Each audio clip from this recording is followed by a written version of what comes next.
Isa pang veteranong international lawyer ang magtatanggol kay dating Pangulong Rodrigo Duterte sa kanyang kaso na Crimes Against Humanity sa ICC. Nagbabalik si Hannah T. para sa detalye. Pinangalanan na ang bagong Associate Counsel ni dating Pangulong Rodrigo Duterte, si Dov Jacobs, isang veteranong international lawyer. Inaprubahan ng ICC Registry ang kanyang appointment noong April 3 bilang katuwang ni Nicholas Kaufman, ang lead defense counsel ni FPRRD.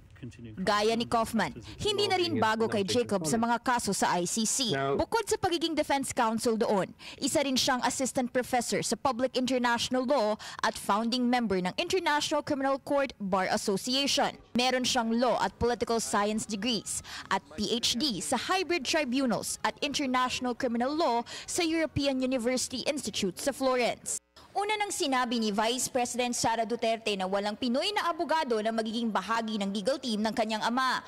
Pero may Pinoy lawyers na nagpapaabot ng kanilang suporta. Kasabay ng pagtalaga kay Jacobs, isinumite rin ng depensa ang kanilang observation sa ICC bilang tugon sa victim participation sa kaso ni Duterte na Crimes Against Humanity. Inwestiyon ni Kaufman ang mga uri ng identification na tinanggap ng korte. Giit ng depensa, national ID o passport lang daw ang dapat tanggapin. Kung wala man, bukas sila sa recognized IDs mula sa Philippine government, gaya ng SSS at PhilSys ID. May ilang biktima kasing una nang nagpakita ng ibang dokumento, gaya ng barangay certificate, birth at marriage certificates. Bahagi ito ng victim participation process ng ICC, alinsunod sa Rome Statute. Pangamba ng kampo ni Duterte, pwedeng maabuso ang rules kung maluwag daw ito sa pagpapakilala ng mga lumahok na biktima. Hiniling din nila na isa lang ang tagapagtanggol ng mga biktima para di raw humaba ang paglilitis.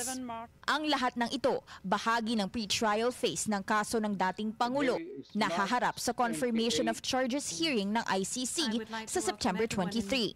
Dito nakatakdang pagdesisyonan ng mga hukom kung may sapat na ebidensya para tuluyang litisin si FPRRD. Para sa agenda, Hannah T. Bilyonaryo News Channel.